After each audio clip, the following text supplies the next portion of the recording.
आज हम पढ़ेंगे गेल-लुसैक लॉ ऑफ गैसियस वॉल्यूम। तो इस लॉ के अंदर हमारे पास बताया गया है, गेल-लुसैक ने गैसियस वॉल्यूम के लिए लॉ दिया था, तो हम वो पढ़ते हैं। गेल-लुसैक investigated a large number of chemical reactions occurring in gases. As a result of his experiment, Gay-Lussac found that there exists a definite relationship among the volumes of the gaseous reactants and the products.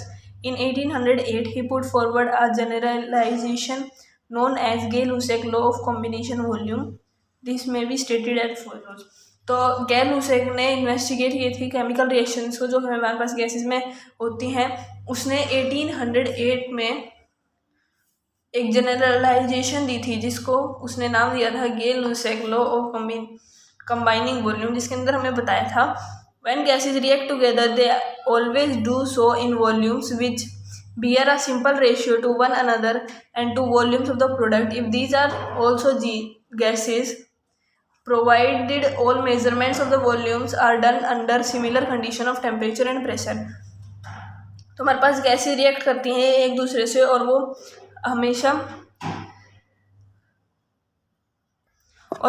जब भी react करती हैं जब वो एक simple ratio में होती है एक दूसरे से, या फिर एयर और उनका जो वॉल्यूम का प्रोडक्ट होता है उसमें। अगर ये भी गैस में है तो जो सारी मेजरमेंट होगी वॉल्यूम की वो हमारे पास सिमिलर कंडीशन में होगी टेम्परेचर और प्रेशर के में। तो अब इसके लिए हमारे पास इस लॉ को इलस्ट्रेट करने के लिए हमारे पास 3 एग्जाम्पल लिए हैं। First, combination of hydrogen and chlorine. जो हमने इसकी डेफिनेशन पढ़ी है गेल-लुसैक लॉ ऑफ गैसेस वॉल्यूम की, इसको हम शॉर्ट फॉर्म में भी लिख सकते हैं, जैसे हमें डिफाइन करने के लिए दी जाती है। तो हम इसको ऐसे स्टेट कर सकते हैं, when gases react together to form gaseous product, the ratio of their volumes is simple whole number ratio. तो इसको हम ये भी स्टेट कर सकते हैं। अब हम आगे बढ़ते हैं एग्जाम्पल की तरफ। कॉम्बिनेशन बिटवीन हाइड्रोजन और क्लोरीन। तो हमारे पास हाइड्रोजन और क्लोरीन में क्या कॉम्बिनेशन बनता है उससे हमने इस लॉ को इलस्ट्रेट किया है। तो हमारे पास दे रखा है, हमने फर्स्ट लिया है हाइड्रोजन का और क्लोरीन का। तो हमारे पास जब हाइड्रोजन गैस क्लोरीन गैस के साथ रिएक्ट करती है तो हमारे पास HCl बनाती है, HCl गैस।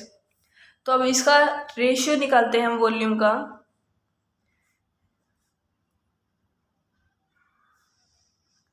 इसका रेशियो आ जाएगा, ये हमारे पास H2 हमने 1 ली थी, इसको भी 1 लिया था हमने, ये हमारे पास 2 में बनी है प्रोडक्ट। तो हमारे पास रेशियो आ जाएगा 1:1:1। तो ये हमारे पास एक सिंपल रेशियो है। तो ये हमारे पास हाइड्रोजन का और क्लोरीन का था। अब हमारे पास सेकंड आता है नाइट्रोजन का और हाइड्रोजन का। जब हमारे पास नाइट्रोजन गैस और हाइड्रोजन गैस रिएक्ट करती हैं एक दूसरे से तो वो अमोनिया बना लेती हैं। तो अब हम इनका रेशियो निकाल लेंगे वॉल्यूम का। Ratio of volume 1:3:2। तो ये भी हमारे पास एक सिंपल रेशियो है। अब हमारे पास थर्ड हमारे पास आता है हाइड्रोजन का और ऑक्सीजन का। जब हमारे पास हाइड्रोजन ऑक्सीजन के साथ रिएक्ट करती है तो वो H2O बना लेती है। तो अब इसका हम रेशियो निकालेंगे, रेशियो ऑफ वॉल्यूम। तो ये हमारे पास 2 थी, ये 1 थी, और ये भी हमारे पास प्रोडक्ट में हमारे पास 2 बना है तो ये 2। तो ये भी हमारे पास एक सिंपल रेशियो है। तो इन 3 एग्जाम्पल से हम आसानी से इस लॉ को इलस्ट्रेट कर सकते हैं। अब हमारे पास नेक्स्ट दे रखा है particulate nature of matter, atoms and molecules, Dalton's atomic theory and Avogadro's hypothesis. तो अब हमारे पास ये नेक्स्ट टॉपिक चल रहा है जिसके अंदर हम पढ़ेंगे डाल्टन्स एटॉमिक थ्योरी और एवोगैड्रो हाइपोथेसिस। तो अब हम पढ़ते हैं Dalton's atomic theory. To describe the structure of matter which would explain the experimental facts known at that time about elements, compounds and the mixtures and also the laws of chemical combination, John Dalton in 1808 put forward a theory known as Dalton atomic theory. तो हमारे पास matter के structure किसी भी experimental fact से explain नहीं हो पाया तो डेल्टन एटॉमिक थ्योरी दी। जॉन डेल्टन ने डेल्टन एटॉमिक थ्योरी दी 1808 में, जिसके कुछ पॉइंट्स यहाँ पर दे रखे हैं। अब हम वो पढ़ लेते हैं। First, matter is made up of extremely small individual particles called atom. तो हमारे पास इसकी सबसे पहली स्टेटमेंट थी कि जो मैटर है वो हमारे पास एक्सट्रीमली एक स्मॉल इंडिविजिबल पार्टिकल से बना हुआ है, जिसको हम एटम भी कहते हैं। Atoms of the same element are identical in all aspects, that is size, shape and mass. Atoms है सभी एलिमेंट के, वो आइडेंटिकल होते हैं साइज, शेप और मास में। Atoms of different element have different masses. Different element के different mass होते हैं। And also possesses different chemical properties, तो उनके अंदर डिफरेंट केमिकल प्रॉपर्टीज भी होती हैं। एटम्स ऑफ सेम और different elements combine together to form compound atoms. Atoms है सेम या फिर डिफरेंट एलिमेंट्स के, वो एक दूसरे से कंबाइन करते हैं कंपाउंड एलिमेंट बनाने के लिए, जिसको अब हम मॉलिक्यूल भी कहते हैं। When atoms combine with one another to form compound elements molecules, they do so in simple whole number ratio such as 1:1, 2:1, 2:3 and so on। तो जब हमारे पास एटम्स कंबाइन करते हैं दूसरे या फिर खुद से ही कंपाउंड एटम बनाने के लिए, मतलब मॉलिक्यूल बनाने के लिए, तो वो सिंपल होल नंबर रेशियो में कंबाइन करते हैं, जैसे 1:1, 1:2, 2:1, 2:3 ऐसे करके।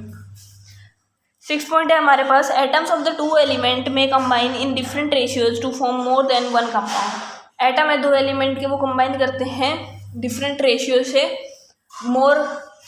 एक से ज़्यादा कंपाउंड बनाने के लिए। जैसे कि हमारे पास एग्जांपल है, सल्फर कंबाइन करता है ऑक्सीजन के साथ सल्फर डाइऑक्साइड बनाने के लिए और सल्फर ट्राइऑक्साइड बनाने के लिए।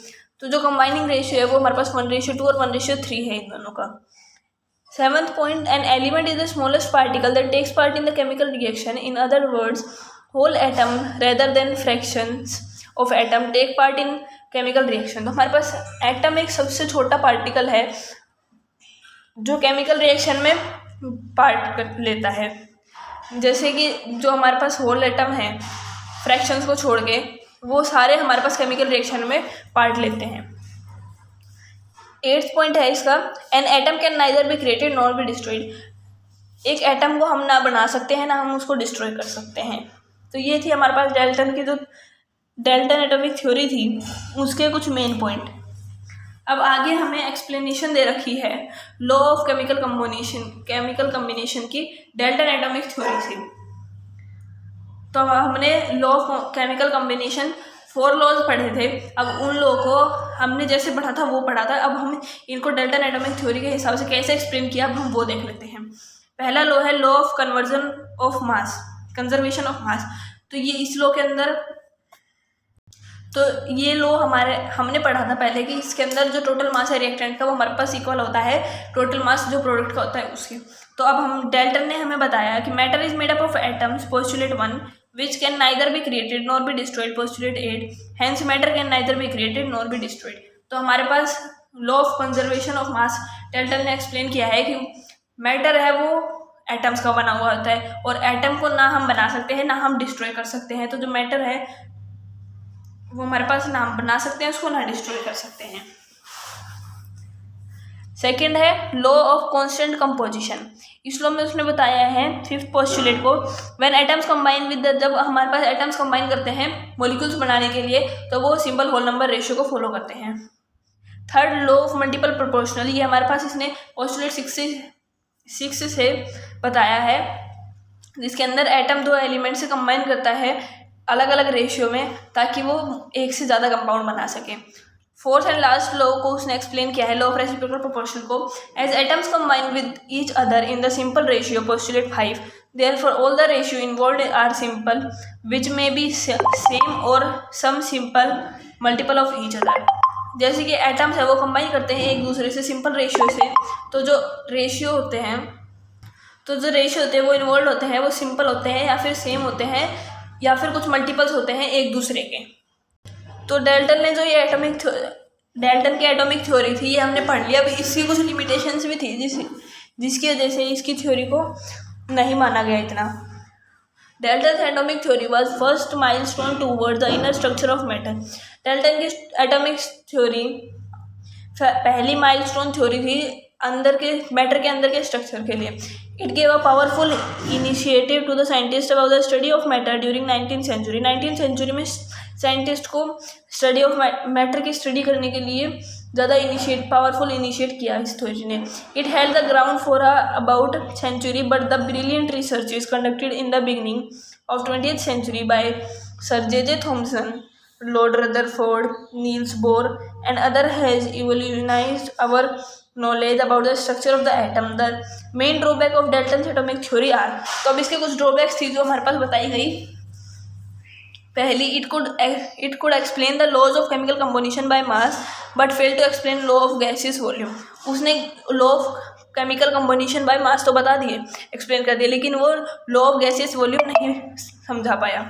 It could not explain why atoms of different elements have different mass size vacancies.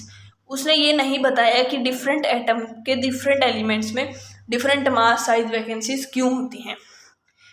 Why do atoms of same or different element combine at all to form molecule? उसने ये भी नहीं बताया कि जो एटम्स है वो सेम या फिर डिफरेंट एलिमेंट से कंबाइन करते हैं दूसरे मॉलिक्यूल बनाने के लिए, क्यों. Fourth, what is nature of binding force between atoms and molecule which accounts for the existence of matter in three states solid, liquid, gas. उसने ये भी नहीं बताया कि जो नेचर है बाइंडिंग फोर्स का एटम और मॉलिक्यूल के बीच में वो क्या है. Fifth, it makes no distinction between the ultimate particle of an element और कंपाउंड. उसने अल्टीमेट पार्टिकल एलिमेंट के और कंपाउंड के बीच में कोई डिफरेंस नहीं रखा. तो जब ये लिमिटेशन निकल गई तो उसने अपनी एटॉमिक थ्योरी को मॉडर्न कर दिया, मतलब उसको मॉडिफाई कर दिया. उसके अंदर जो उसकी कमियां थी उसने उसको सुधार लिया और फिर आगे मॉडिफिकेशन दी. ये हम नेक्स्ट वीडियो में पढ़ेंगे. अब तक के लिए इतना ही. अगर आप चैनल पर नए हो तो सब्सक्राइब कर दे, लाइक कर दे और बेल आइकन को जरूर दबाएं ताकि आपको नई वीडियोज़ की नोटिफिकेशन मिलती रहे. Thank you for watching video.